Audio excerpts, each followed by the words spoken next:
We're going to pick up and continue in our book reading. Can It Happen Again? Chronicles of the Holocaust. We're in part 2 now. This was edited by Roselle K. Chartok and Jack Spencer. Part 2, Victims and Victimizers. And we must not forget that the hate and terror directed against the Jews were greater than against any other group, except possibly the Gypsies, who were also marked for genocide. The truth is that quantitative terms like greater, more, additional are irrelevant here. The hostility toward the Jews was different in kind and not in degree.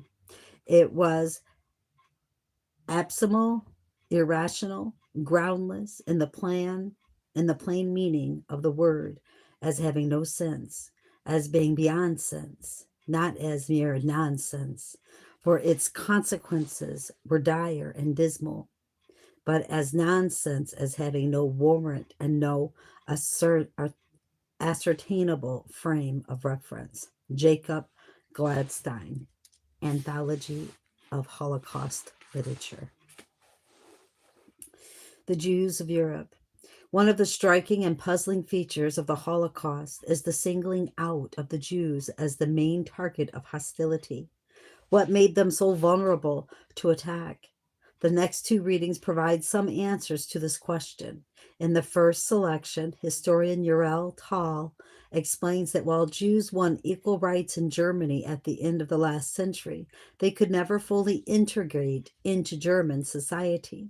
One reason was that the German people believed German and Christian to be synonymous. A Jew, therefore, could never be considered a true German. The selection is from the book Christians and Jews of the Second Reich, 1870 to 1914.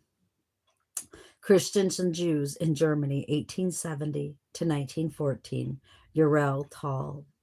We began our study with the discussion of the double aspiration of the Jews in the Second Reich to integrate into the dominant society and at the same time retain their Jewish identity. This endeavor on the part of German Jews was part of a larger struggle of men to achieve freedom in modern society without forfeiting individuality.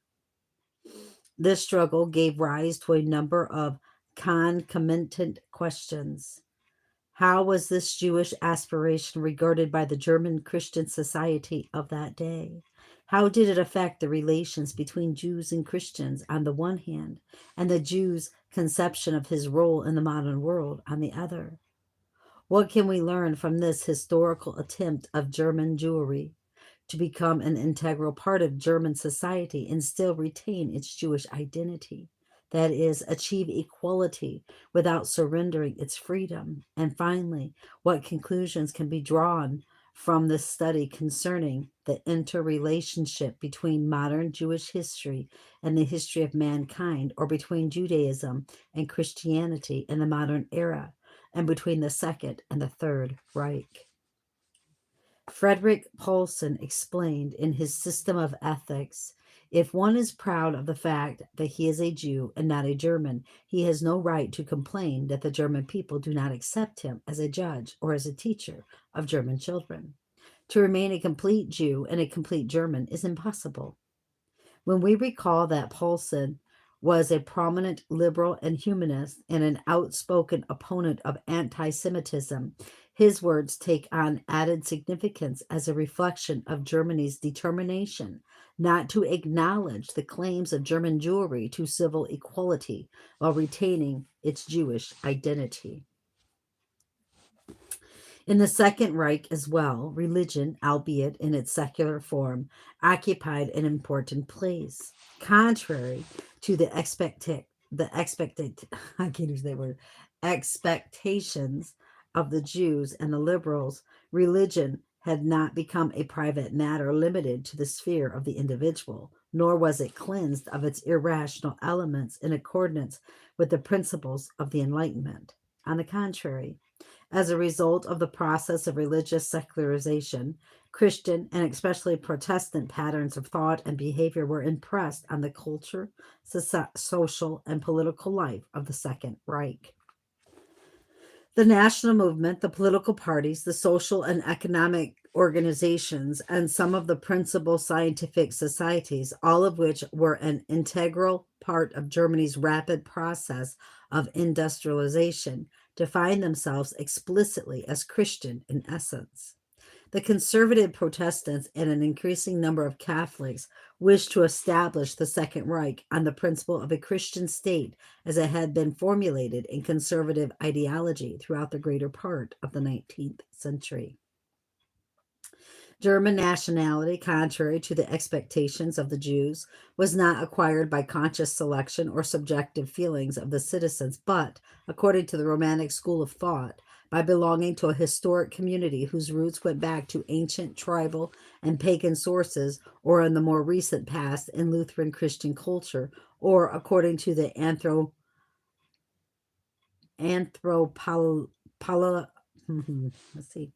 anthropological school of thought, by belonging to a community whose roots went back to groups of different ethnic, cultural, and even religious origins, which, through intermarriage and mutual biological assimilation, and had come to constitute the present German nation.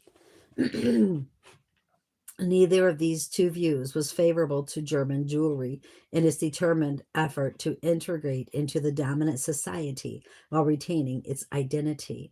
The first view, because of its exclusive conception of German nationality, according to which it was not the conscious acknowledgement of belonging to the nation that determined German nationality, but the objective fact of belonging to an organic ethnic group whose roots went back to the pagan Germanic tribes and to the Germans who became Christians and lived under a feudal system, is principalities, duchies, and other traditional social forms in the historical German states. The second view, because of its inclusive conception of German nationality, according to which the determining factor in nationality was not membership in the nation, but the religious and biological fusion of the various ethnic components of the nation that left no room for particularistic integral groups. That was like a tongue twister there.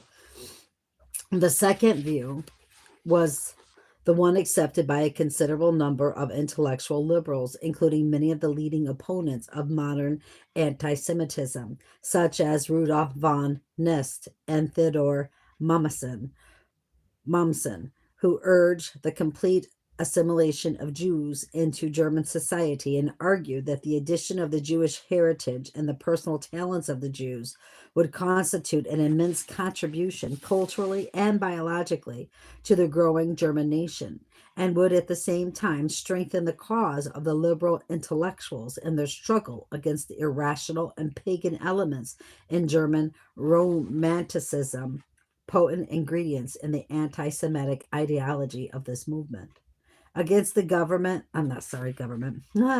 against the background of these conflicting ideologies and political parties within the Second Reich, the Jews endeavored to achieve their double goal of complete integration into the social environment without surrendering their identity. Political and racial anti-Semitism during this period failed to exert any appreciable public influence, and whatever effectiveness it had was limited to short intervals and restricted regions.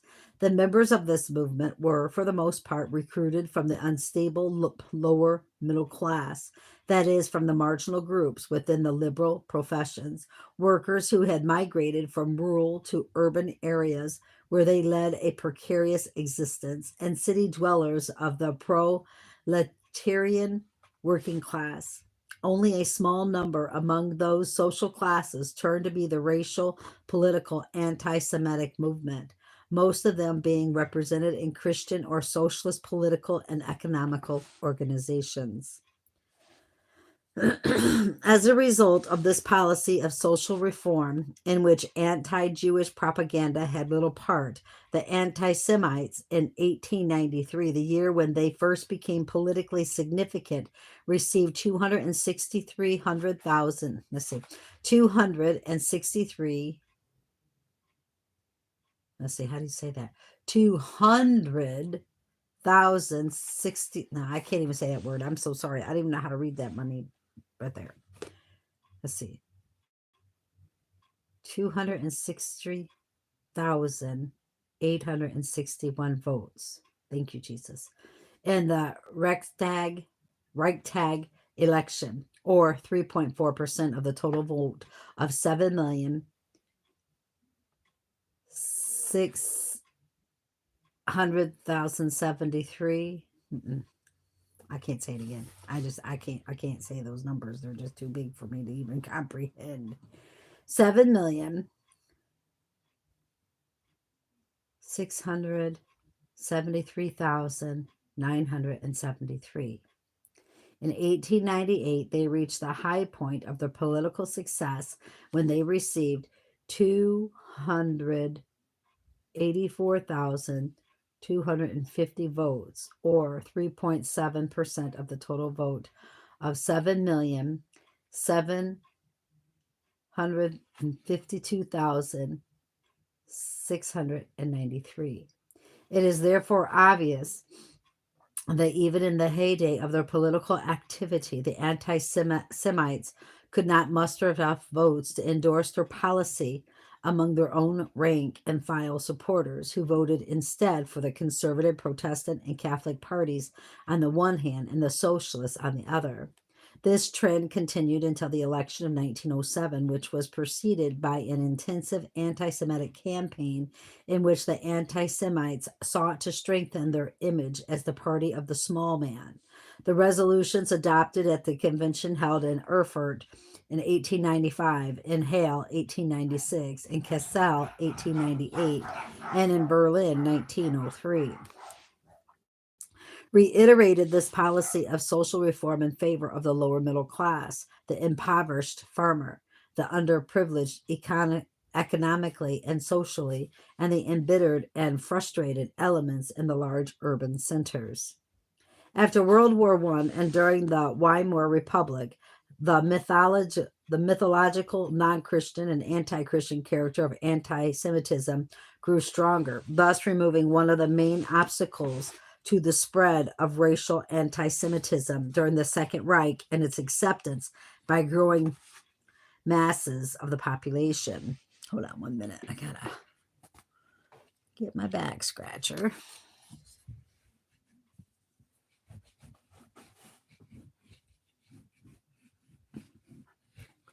Christian anti-Semitism was not as virulent as racial anti-Semitism.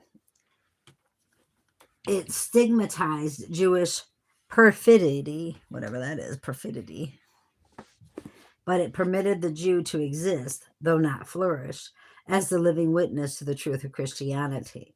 The Jew must remain to act out his preordained ignominious role as villain in the drama of salvation, at the end of which he would be crowned with glory. But he was always free to abrogate his covenant with Jehovah and accept the benevolent efforts of the church to redeem him. According to racial theory, however, baptism could not penetrate the tainted Jewish seed. The deep stain could only be removed by destroying the source of the infection and its barrier, the physical Jew. The Jew must not only be exhortated, but eliminated. Christianity, insofar as it had succumbed to Jewish influences, was also culpable, since Christian agape, love, and pity, like Jewish logos, law, and reason, had alienated man from nature and weakened him in his struggle for existence.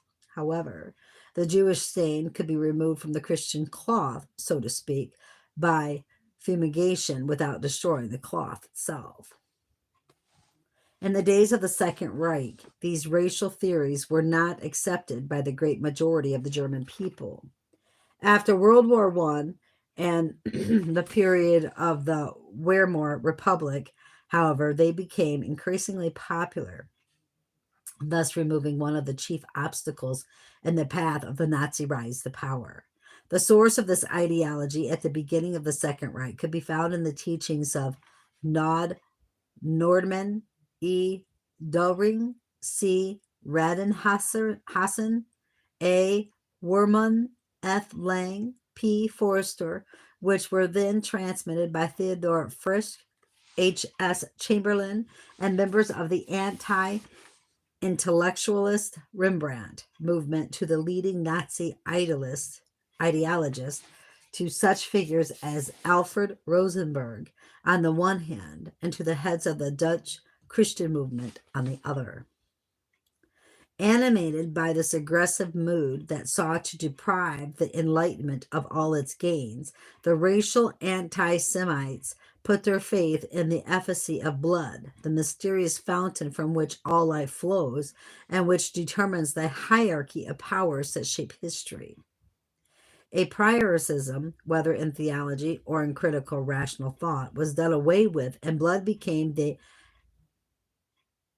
epistemological model whose uniqueness, contrary to the logical structure of rational thought, was that it comprehends both form and content, symbol and reality, the concept that which is expressed by the concept. Blood became an absolute value because it erases the distinction between the symbol and that which is symbolized, between theory and practice. It attempts to create a total identity between the particular and the general, between the individual sphere and the public domain, between society and the state. It was felt that man's life must be rescued from the anemic ideals of Christianity and restored to its root and anchor in blood. Truth is not within reach of the pretentious intellect, nor the reward of holiness, for both remove man from the deep sources of life. When the world demands a courageous response and genuine sacrifice, religion covers its face, unable to sustain the bravest efforts, and the untrustworthy intellect betrays man with its spurious profundities. It is then the blood clamors to be heard, and truth, long repressed, emerges through its cleansing filter. Evangelical Christianity, with its morality of humility, selflessness, and excessive self-contempt, reinforced in modern times by democratic social altruism, thus constituted for the racial anti-Semites one of the principal obstructions to man's natural development. By placing spirit above matter, conscience above intuition, speculative thought above the experience of blood, Christianity poisoned the noblest instincts in man and removed him from his natural roots. The cross is the Christian symbol for the crucifixion of the body and its vital instincts. But this man really needs Jesus. It would seem that then that racial anti-Semitism and traditional Christianity, although starting from opposite poles and with no discernible principle of recollection or reconciliation, were moved by a common impulse directed either to the conversion or to the extermination of Jews. Thus, we find that the racial anti-Semites appropriated basic Christian ideas even while reprobating them and adapted them for their own purposes. The Christian doctrine of the incarnation, for example, whereby God became man, was interpreted by them and not in the evangelical sense, John 1:14, not in the Pauline sense, Colossians 2:9, nor even in Knight's purely mythological sense, but in an imperial impersonally, political, and racial sense. According to the Christian I can't say that word. The Jews were the theological means to correct evil by acknowledging the principle, John 1:14, and the word became flesh and dwelt among us, full of grace and truth. We have beheld his glory, glory as of the only Son from the Father, and hence the Jews, as the children of promise, were eligible for salvation, in order that God's purpose of election might continue. Romans 9:11. According to the racial anti-Semites, however, the Jews could not be the means to correct evil, for they themselves were the essence of evil, even incarnate, and must therefore be exterminated, not only in the spirit as Christianity, but also in the flesh. When we recall the traditional Christian bias against the Jews, the collective guilt of decide and eternal curse of the world that rests upon them because of their unpardonable defection, Matthew 27:22 and verse 25, 1 Thessalonians 2:15.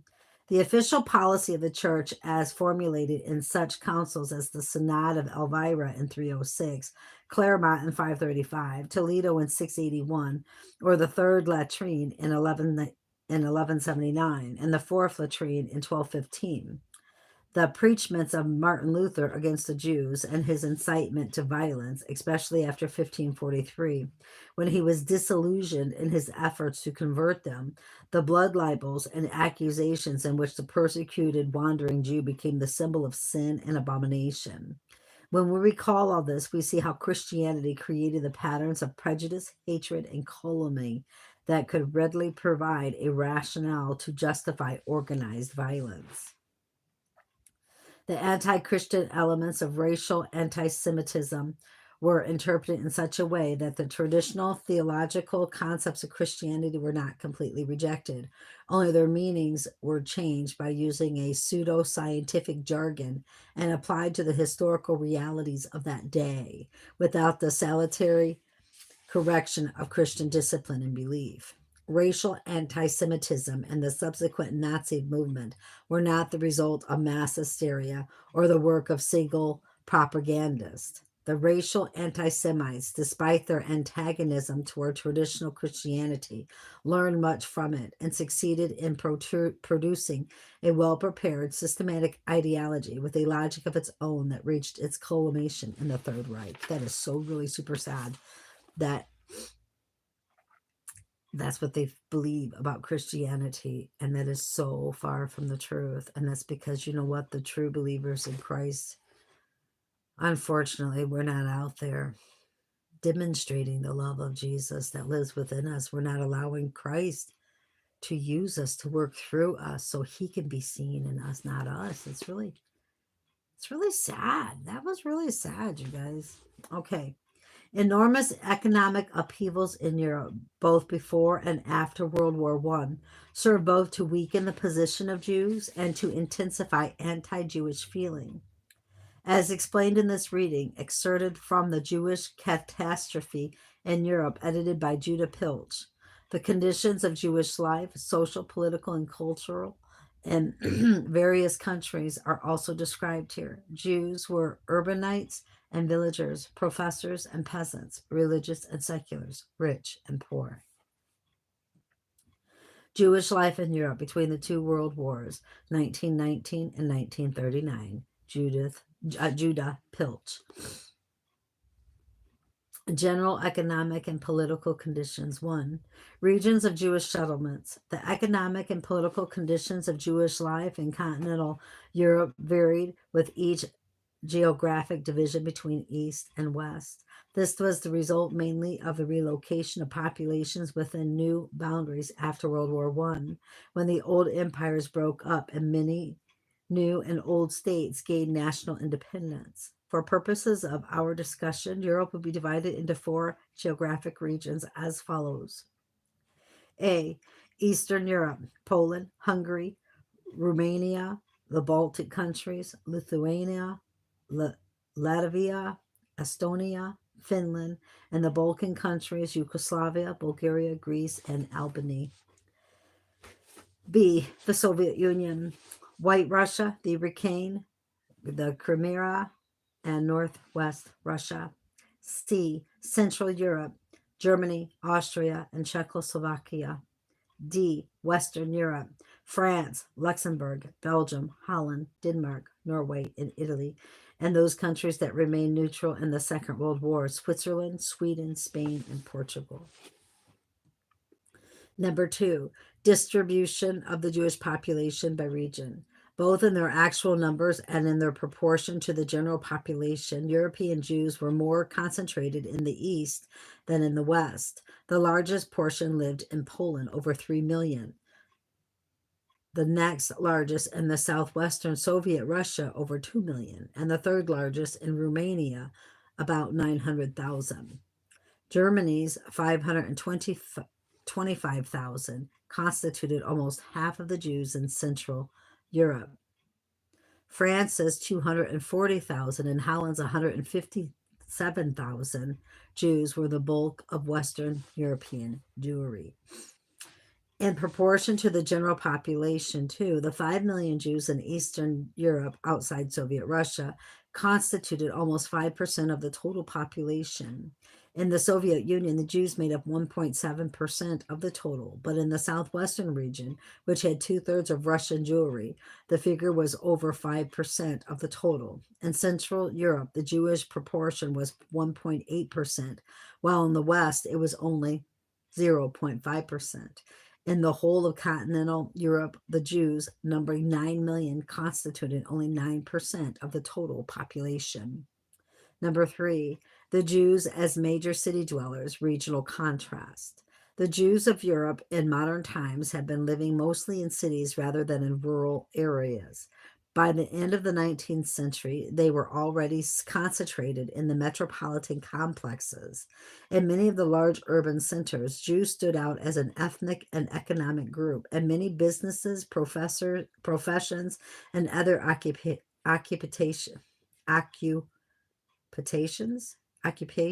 I can't say that word, were identified as specifically Jewish. This was not so noticeable in Western Europe, where the Jewish population was small in proportion to the general population, even though 3/5 of Western European Jewry lived in the largest cities.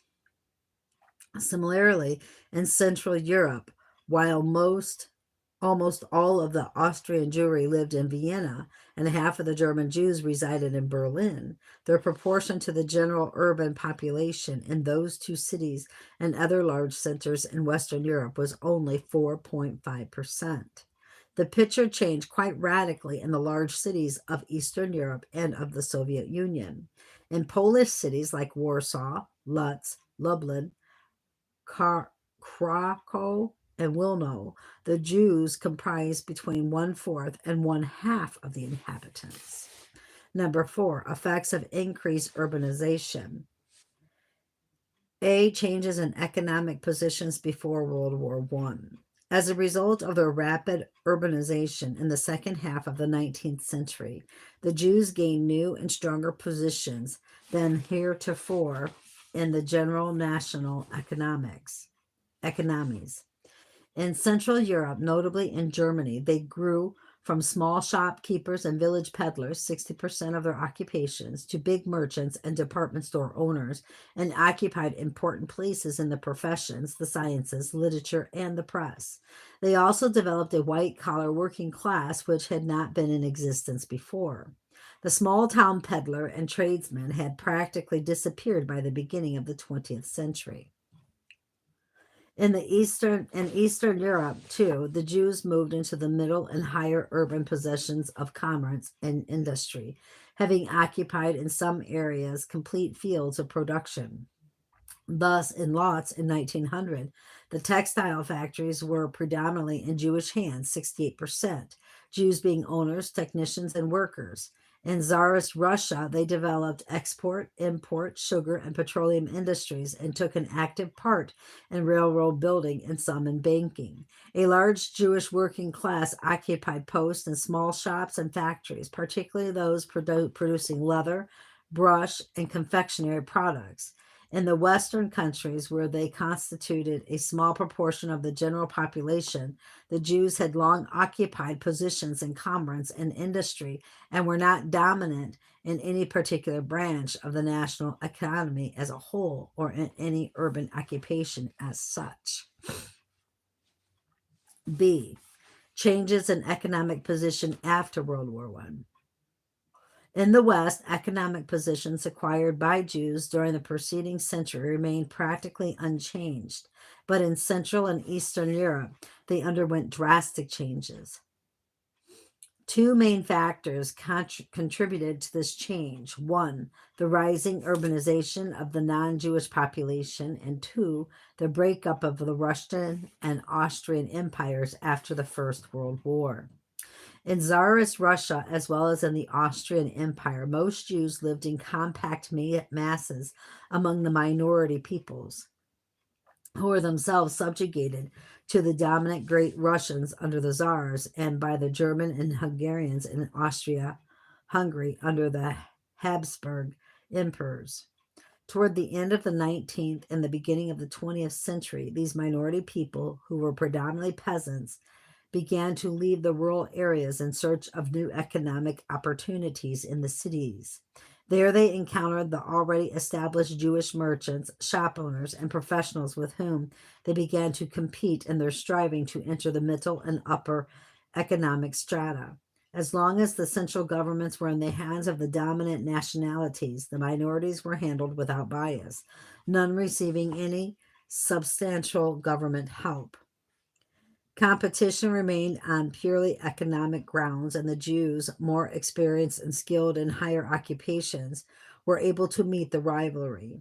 Dissatisfaction grew among the subjected minority groups, especially among the Poles, the Ukrainians, and the White Russians, and there was considerable agitation against their Jewish neighbors. In Tsarist Russia, these anti-Jewish sentiments were often utilized by the central government to instigate pogroms, massacres, and thus to divert the attention of the disgruntled peasants, workers, and small merchants from its own failure to meet their needs. The situation took a drastic turn for the worst at the end of the First World War, when the western provinces of Russia and the entire Austro-Hungarian Empire were carved up into a number of independent states. Former minority peoples, among whom the Jews had dealt as just another minority, now became the majority's dominant nationalities with governmental powers in their own hands. The urban occupations to which they had aspired were now open to them with the full support of their own governments, and the Jews in those occupations received one heavy blow after another through legislative and financial restrictions or through other economic devices contrived by the ruling authorities. In Germany and Austria, the process of dislodging the Jews from the social and economic status they had achieved had gained great momentum even before the Nazis came to power and assumed a legal form after they gained control of the government. In Poland, where the Jews had played a determining role in the national economy, the government proceeded more cautiously for fear of crippling the economic welfare of the country. Similar caution, but to an even greater extent, was exercised in the Baltic states and in Romania. In Czechoslovakia, under President Thomas G. Masaryk, 1918 to 1935, on the other hand, liberal political conditions allowed the Jews to hold on to their own. In the Soviet Union, after the Communist Revolution of October 1917, the economic positions held by the Jews under the Tsars were swept away in the general transformation of the social and economic order. Finding their place in the economy of the new system involved more hardship and took longer than it did for the non-Jewish population. In other respects, their condition resembled that of other Soviet citizens who became employees of the state-owned enterprises. A considerable proportion of the Jewish population of the small towns resettled in the large cities of the Soviet Union, and a large number of them engaged in professional and managerial occupations. 5. Immigration. As indicted above, the economic conditions of the Jews in Central and Eastern Europe began to weaken at the beginning of the 20th century and reached a critical stage during the interwar period. In their struggle to retain what they could of their hard-earned status or to make readjustments within the controlled national economies, They encountered ever increasing obstacles. The General Depression, shrinking markets, and inflation in the 1920s and 30s added greatly to their difficulties. While American Jewry, through its Joint Distribution Committee and the ORT, rendered substantial aid in direct relief and in financing and retraining Jews for new occupations, the odds against them in Central and Eastern Europe were too great. Their impoverishment went steadily from bad to worse. Unable to readjust within their native lands, they chose immigration. Beginning with the turn of the century, when overseas lands were still wide open to newcomers of every nationality, large number of Jews from Tsar Russia, including Poland, Romania, Austria-Hungary, and the Baltic area, streamed across the Atlantic to the United States. Some fled to Canada and Latin America. The period of 1899 to 1914 witnessed the greatest movement of Jews from Eastern Europe to the United States, totaling 1,448,226. Of these, 70% came from Russia and Romania.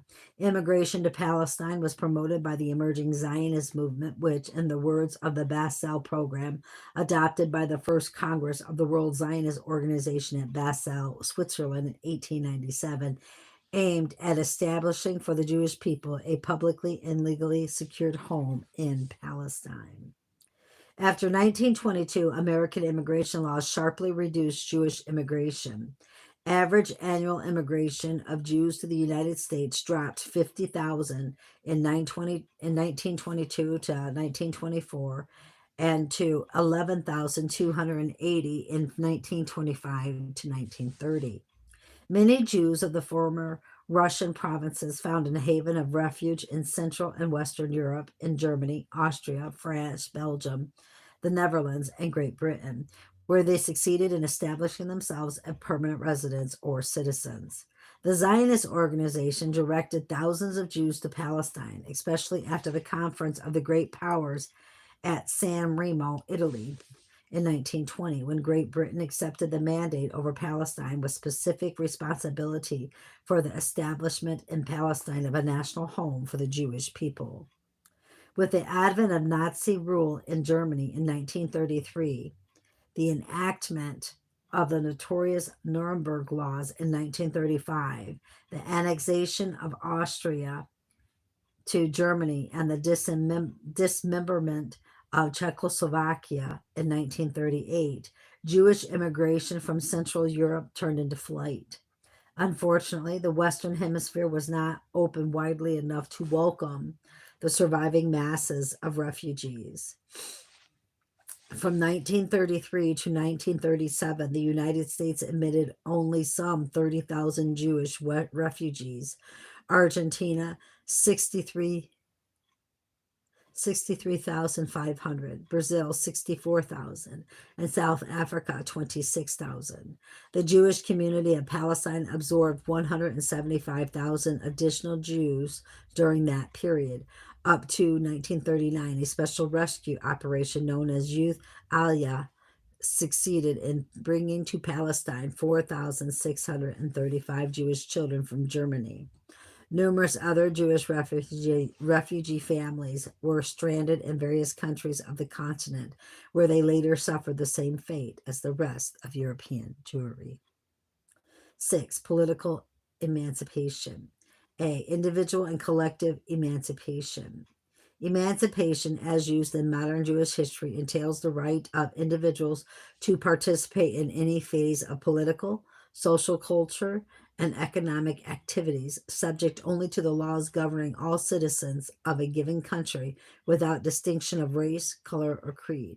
Specifically, emancipation means the right to reside anywhere in the country, to own property, engage in any legal occupation of one's choice, to receive education in school or academic institution in the land, to participate in governmental functions that may be available to all citizens, to serve in the armed forces in any rank attainable on merit, and to share in the duties and responsibilities of citizenship on an equal basis with the rest of the inhabitants. In more than 1,500 years of their sojourn on European soil, Jews did not enjoy these rights as individuals until they were formally emancipated, first in Western, then in Central, and last in Eastern Europe. This does not mean that prior to emancipation they were unable to engage in social, cultural, economic, or even political activities. On the contrary, official emancipation came in most instances as the last stage of their cultural and economic integration in the general community. In France and Holland in the 18th century, in other countries of Western and Central Europe in the 19th century, and in Eastern Europe after World War I. But before they were granted political freedom, they did not have a legal right, like all the other inhabitants, to their occupations and positions. The Jews were engaged in varied yet limited occupations, holding many positions only by sanction of the ruling authorities, who could grant, withhold, or rescind their privileges at will, or as one autocrat expressed it, according to the interest of the exequer. I don't know what that is. Political and emancipation, however, also entails not only individual rights, but also the rights of groups who constitute an ethnic or national minority within a given country. Such are the rights of minority groups to cultivate their religious and cultural traditions, to educate their children in the ancestral heritage, and generally to form communal associations for the purpose of perpetuating their distinctive form of life and modes of expression. Before emancipation, the Jewish people, as a minority group, enjoyed this internal freedom within their own communities in every country in which they lived, even at times when the ruling authorities sharply curtailed the free exercise of Jewish religions and cultural practices. The restrictions were applied only to the group as a whole rather than to the individual. The individual Jew identified himself with his people as a body in suffering as well as in joy. The inner structure of the Jewish community remained intact and continued to be governed by its own traditional laws and customs, and it was thus able to overcome external pressures by reorganizing its inner forces or by immigrating to more friendly lands. This dual position of Jews as individuals within their own community and as an organized body in relation to the general population and to the government changed radically with the advent of their political emancipation. Basically, the political freedom that was granted to them in various stages of the emancipation period meant their right as individuals to participate in the life of the country like all other individual citizens. The freedom of the individual Jew as a citizen also brought with it his freedom to reduce his association with the Jewish community, to sever his relations with it entirely, and to blend or assimilate completely with the non Jewish majority. This did not take place with the same intensity or speed in every country, for Jewish leaders concerned with the preservation of Jewish traditional life resisted political emancipation in the early stage, as, for example, in the 18th century in Alsace and Holland. What they really sought was not to prevent political freedom as such, but to obtain certain provisions in the acts of emancipation that would guarantee the survival of the Jews as a distinct community and save them from disappearing within the general population. These guarantees, when achieved, assumed various forms, legal and voluntary, in different countries, depending on the political structure and the general culture climate of each state. Communal, cultural, and religious life. While the internal Jewish lifestyle differed from country to country, we present here a picture of the communal, cultural, and religious life of Polish Jewry, which in 1939 numbered 3,300,000. 85% were to be killed by the Jews. Wow. Wow. After World War I, the newly established state of Poland had a Jewish community of 3,300,000, the largest and one of the oldest in Europe, and the second largest in the world. It was organized as a kahila with power of owning all communal property, such as synagogues, cemeteries, hospitals, and the like, and with the authority to direct the communal educational, religious, and social culture institutions. Each town, large and small, was represented on a council, which was elected by direct and secret ballot. The various organizations found their interests reflected in the bodies of the Kahela through proportional representation. The greatest achievement of Polish Jewry was its educational system, maintained at its own cost. Here, too, the different Jewish ideological and religious groups maintained their respective types of schools, each with its own language of instruction in Hebrew, Yiddish, Polish, or bilingual. Of the total Jewish school population of 425,000, some 340,000 attended these schools. The Jewish community also maintained teacher training schools, rabbinical academies, trade schools, and other cultural institutions such as museums, libraries, and adult study courses. In higher general education, Jewish students were greatly handicapped because of discrimination against them by the universities. As many as half of the Jewish trainees in various professions had to seek admission to foreign universities. When they returned home, they had great difficulty in gaining permits to practice their professions. Jewish cultural life of a religious and secular character flourished throughout Poland. There was a large output of books, magazines, dailies, and other publications in higher institutions of Jewish learning, such as the famous Yeshiva of Lublin and the Yiddish Scientific Institute in Vilna, and the Institute for the Science of Judaism in Warsaw. Scholars produced many volumes on Jewish subjects and trained students who later spread Jewish knowledge throughout the world. In the Jewish museums of Warsaw, Vilna, and Krakow, one could find treasures of the past as well as creations of such contemporary artists as Mark Chagall, Heinrich Gluckenstein, and Arthur Zick. A vibrant religious life concentering around thousands of synagogues, courts of Hasidic rabbis, and individual homes, endowed the Jews with their strength and courage to live a traditional Jewish life in a non-Jewish world, frequently hostile. The Sabbaths and the holidays, all rites and customs were observed in an atmosphere that glowed with joy and piety. Jewish communal life also abounded with a variety of political, social, philanthropic, and mutual aid organizations and institutions which helped the Jew to cope with the complexity of problems calling for action.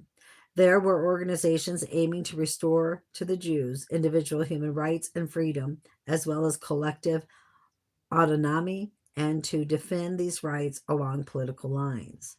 Numerous Zionist organizations helped in the rebuilding of Palestine. Agencies were established for health work as well as a net philanthropic institutions and youth organizations upholding divergent religious, secular Zionist, Yiddishist, and socialist ideologies, most of them aiming at a strong, living Jewish people. Jews also contributed their full measure to the general culture of Poland in science, art, literature, and music. Among those, Julian Tuwim was considered the foremost contemporary poet of the Polish language. Bruno Winower was prominent in literature, Bronislaw Huberman in music, Szymon Ashkenazi in historiography. Isn't that funny? I'm going to have to look that name up. The Jewish community of Poland functioned under tremendous hardships of financial limitations and governmental discriminations, which drove large Jewish masses into poverty and migration. The anti Semitic attitudes of the government and the masses produced economic boycotts and outbreaks of violence against Jews. Nevertheless, the Jews fought their battle for survival with all possible means through internal efforts and with the aid of American Jewry, and they maintained their communal life on a high level to the very end of their interwar period when the German army overran the country in September 1939.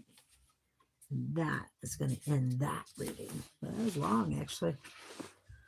Oh boy, there's a little cartoon. I don't know how. I don't think I could show you that. I wonder how I can show you that. There's a cartoon for the next reading. All right, brothers and sisters, keep your eyes on Jesus and your nose in the book, which is the Word of God. And let us embed the Word of God upon the tablets of our hearts so we will not sin against God or be deceived. You have a great night. Bye-bye. Be safe out there, brothers and sisters.